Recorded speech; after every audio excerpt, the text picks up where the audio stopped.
Hi friends, आप सभी का देव फिजिक्स क्लासेस हजारीबाग में आप सभी का स्वागत है। जैसा कि आप लोगों को पता है कि 11th का सिलेबस तो स्टार्ट हो चुका है बहुत पहले। तो आप चाहे भले जहाँ भी क्लास करते हो, आप सभी इस चैनल को जरूर सब्सक्राइब कर लीजिए। इससे आपको क्या फ़ायदा होगा कि आप क्लास में तो पढ़ेंगे ही, उसके बाद हम हर चैप्टर का शॉर्ट वीडियो डाल देंगे, तो उससे क्या होगा कि आपका रिवीजन होता रहेगा। इससे आपका जो बेसिक चीज़ है या फिर 11th का एग्ज़ाम्स में काफ़ी हेल्प मिलेगा। देखिए, हमने 2 चैप्टर का बेसिक तो बता दिया था। बेसिक क्या मतलब, जो इम्पोर्टेंट टॉपिक्स है वो मैं बता ही रहा हूँ। आज हमारा चैप्टर 3 है काइनेमैटिक्स। काइनेमैटिक्स इसी को बोलते हैं रेस्ट एंड मोशन, इसी को बोलते हैं मोशन इन लाइन।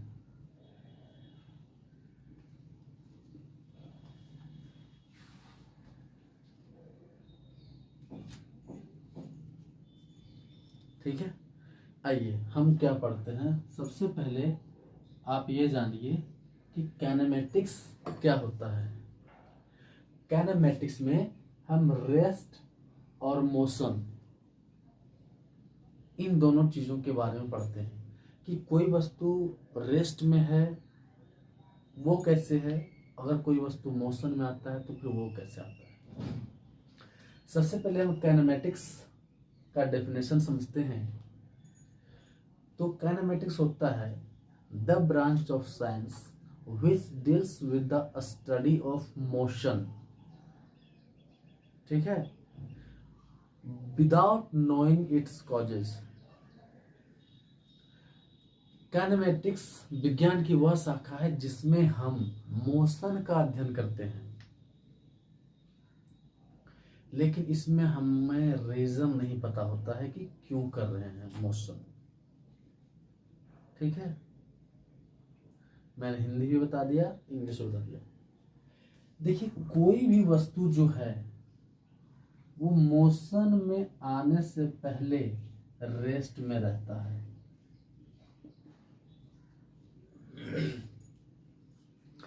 कोई भी वस्तु मोशन में आने से पहले रेस्ट में रहता है। तो आप रेस्ट को कैसे डिफाइन करेंगे? If the position of a body, if the position of a body does not change with respect to time. अगर किसी बॉडी का पोजीशन, स्थिति नहीं बदल रहा है, इसका मतलब कि वो बॉडी जो है वो रेस्ट में है।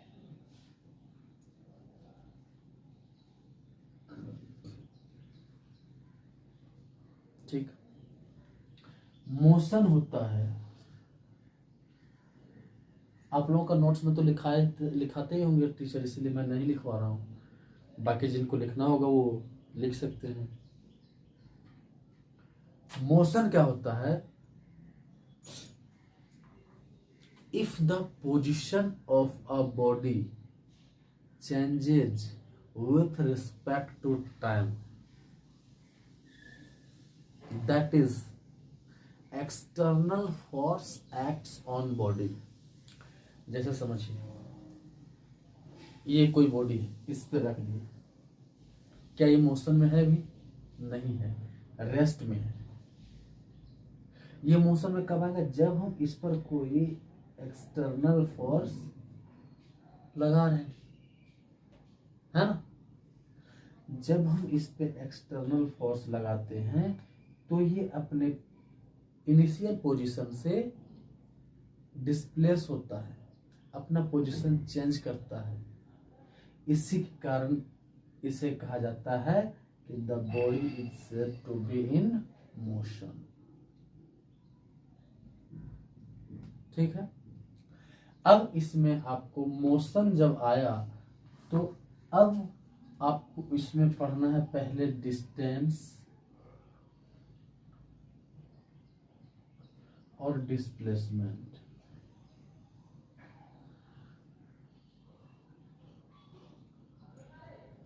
डिस्टेंस और डिस्प्लेसमेंट क्या होता है? देखिए, जो आप एक्चुअल रास्ते से, मान लीजिए कि यहाँ से आप जा रहे हैं कहीं, मान लीजिए यहाँ से आप डिस्ट्रिक्ट मोड़ जा रहे हैं, जो गवर्नमेंट ने रास्ता बनाया है, अगर आप उसके थ्रू आप जा रहे हैं, द एक्चुअल पाथ, जो आप एक्चुअल पाथ, जो ओरिजिनल पाथ है उसका, उसको अगर आप ट्रेवल कर रहे हैं तो आप डिस्टेंस कवर कर रहे हैं। लेकिन अगर आप उसमें से कोई शॉर्ट रास्ता ढूंढ लेते हैं, शॉर्टकट,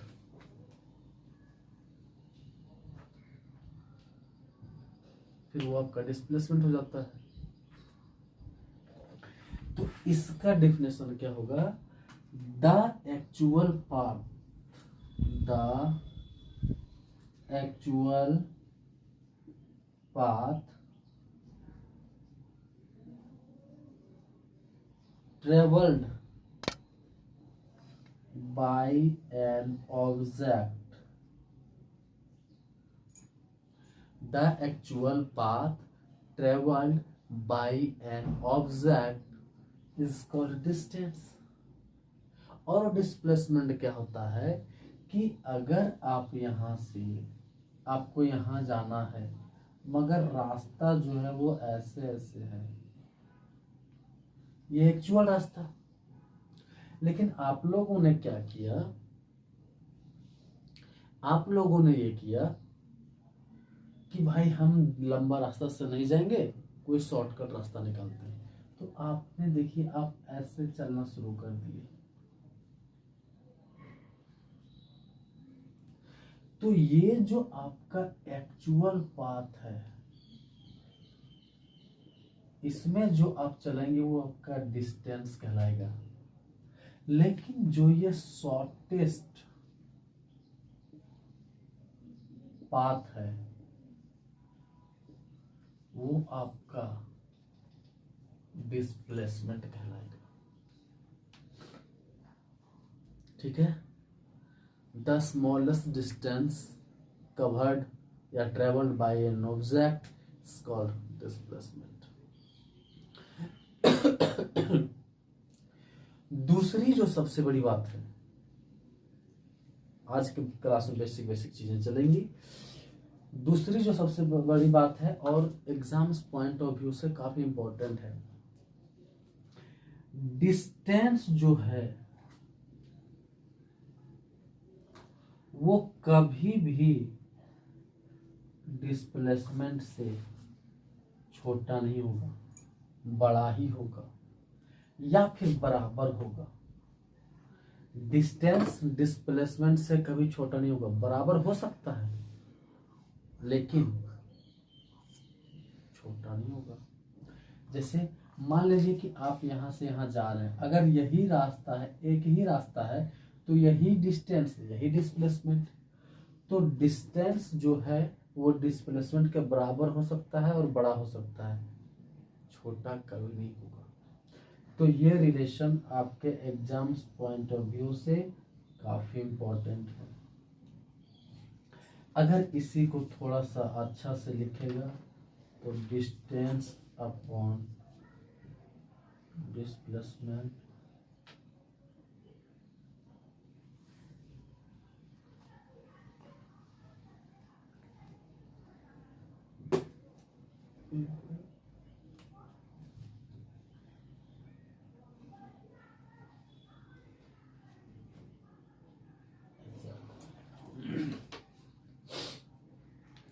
हमने आपको रेस्ट मोशन बता दिया, डिस्टेंस डिस्प्लेसमेंट बता दिया। अब मैं आपको बताऊंगा स्पीड एंड वेलोसिटी। क्या बताऊं? Speed, velocity.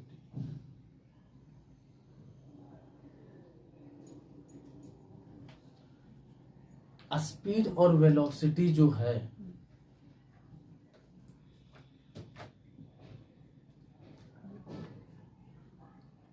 ये स्केलर क्वांटिटी है, ये स्केलर है और ये वेक्टर है। ये तो भाई आपको सब बता दे रहे हैं, लेकिन एक्चुअल डिफरेंस क्या है इनमें, स्पीड और वेलोसिटी में? अब समझिए, स्पीड क्या होता है कि मान लीजिए आप साइकिल चला रहे हैं या गाड़ी चला रहे हैं, तो उसमें जो आप चल रहे हैं वो स्पीड होता है। स्पीड में जिसमें आप एक फिक्स डायरेक्शन में नहीं जा रहे हैं, मान लीजिए कि रास्ते पे चल रहे हैं, ये रास्ता हुआ, रास्ते पे चल रहे हैं, मान लो सामने कोई गड्ढा आया था, आप थोड़ा सा इधर जाइएगा ना, फिर आइए, फिर आगे कोई बच्चा आ गया या कोई आदमी आ गया, तो फिर आप अपना टर्न चेंज करेंगे। तो स्पीड में आप डायरेक्शन को बदल सकते हैं, वेलोसिटी में आप डायरेक्शन को नहीं बदल सकते। अगर ये जो आप ट्रेवल करेंगे डिस्प्लेसमेंट, उसमें वेलोसिटी से देखिए कहीं डायरेक्शन बदल रहा है, सीधा सीधा जा रहे हैं, लेकिन जब इसमें जाएंगे तो देखिए अभी आपका डायरेक्शन ऐसे है, फिर ऐसे आ गया, फिर ऐसे आ गया, फिर ऐसे आ गया, तो देखिए आपका मुंह का डायरेक्शन बदल रहा है। तो यहाँ आप डिस्टेंस से चलेंगे, सॉरी स्पीड से। डिस्टेंस जो हम ट्रेवल करते हैं वो स्पीड के अनुसार करते हैं, और डिस्प्लेसमेंट जो ट्रेवल करते हैं वो वेलोसिटी के अनुसार करते हैं। तो आप समझे, बॉलर जो बॉलिंग करता है, ठीक है, बॉलर जो बॉलिंग करता है, अगर बॉल हाथ से छूट गया, बीच में कोई इंसान भी आ जाएगा, तो क्या बॉल अपना रास्ता चेंज कर लेगा? नहीं, वो नहीं चेंज करेगा, क्योंकि वो एक फिक्स डायरेक्शन में जा रहा है। तो यही है डिस्टेंस और डिस्प्लेसमेंट का, डिस्टेंस डिस्प्लेसमेंट का डिफरेंस, स्पीड वेलोसिटी का डिफरेंस। इन सब चीजों को आपको समझना पड़ेगा, तभी आप थोड़ा सा इसमें आगे बढ़ जाएंगे।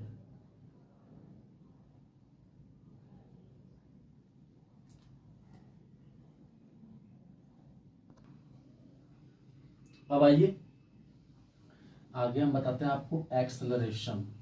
अभी बहुत सारा चीज है इसमें, आज मैं आपको बेसिक बेसिक पॉइंट बता रहा हूं। आगे आपका जो है वो acceleration.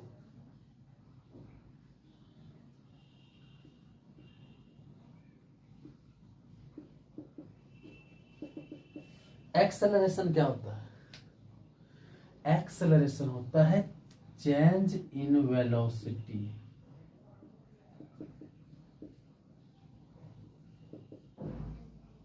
With respect to time. ठीक है, ये चीज तो आप अच्छा है जान गए, लेकिन एक्चुअल में एक्सेलरेशन का डेफिनेशन क्या है? मान लीजिए हम किसी गाड़ी से जा रहे हैं, ठीक, यहां से चल रहे हैं, आराम से झूमते झूमते चल रहे हैं, पीछे से हमें अगर कोई एक कुत्ता दौड़ाने लगा, तो हम गाड़ी का स्पीड बढ़ाएंगे। यहाँ पे मान लीजिए 10 मीटर प्रति सेकेंड मेरा गाड़ी का स्पीड था, जब वो पीछे से दौड़ाने लगा तो हमारा गति जो है वो 20 मीटर प्रति सेकेंड हो गया। आपने एक्सेलरेट किया उसे, उसी को एक्सेलरेशन कहते हैं। एक्सेलरेट करने का मतलब है उसके गति में परिवर्तन, और एक्सेलरेट में परिवर्तन करने का मतलब होता है गति में बढ़ावा। आपका जो 10 मीटर प्रति सेकंड गति था वो अब 20 मीटर प्रति सेकंड हो गया। यहां से इस गति को इस गति में बदलने के लिए कुछ तो टाइम लगा होगा, मान लीजिए कि 2 ही सेकंड लगा, 1 सेकंड, 2 सेकंड, 3 सेकंड, जो आप मान लें। तो एक्सेलरेशन में ये कहता है कि भाई आपने परिवर्तन तो किया है गति, ठीक है, 10 से 20 हो गया, लेकिन उसको करने में कितना टाइम लगा? तो वही एक्सेलरेशन था। ये नहीं रखना कि change in velocity upon time. इसका एक्चुअल डेफिनेशन है कि आपने जो गति परिवर्तन किया है वो कितने समय के दौरान किया है। ऐसा नहीं कि परमानेंटली हो गया। तो ये जो गति दौरान गति चेंज है 10 से 20 है, मतलब 10 चेंज कर रहा है और 2 सेकेंड में ये 5 मीटर प्रति सेकेंड स्क्वायर इसका हो गया एक्सेलरेशन। समझ रहे? जस्ट इसका उल्टा होता है रिटार्डेशन। अगर आप लोग पढ़े होंगे तो ठीक है, नहीं पढ़े होंगे तो यहां पढ़ लीजिए। इसी को बोलते हैं मंदन।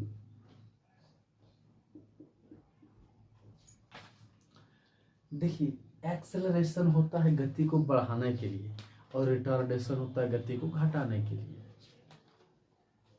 ठीक, तो आपके एग्जाम्स पॉइंट ऑफ व्यू के लिए इंपॉर्टेंट है। पूछेगा रिटार्डेशन क्या होता है, तो negative acceleration is known as retardation. जब एक्सेलरेशन का मान नेगेटिव आ जाए तो समझिएगा कि वो रिटार्डेशन है। ठीक है, नेगेटिव एक्सेलरेशन आपको यहां लिख देते हैं। Negative acceleration is called retardation. Retardation का मतलब है कि आप अपने गाड़ी को धीमा कर रहे हैं, ठीक है, अंततः रोक रहे हैं। इसका जो फॉर्मूला होता है v-u/t, ये आप सब रटते हैं, लेकिन एक्चुअल चीज में समझिए कि होता क्या है। गति में परिवर्तन होता है किसी निश्चित समय अंतराल में, उसे ही हम बोलते हैं एक्सेलरेशन।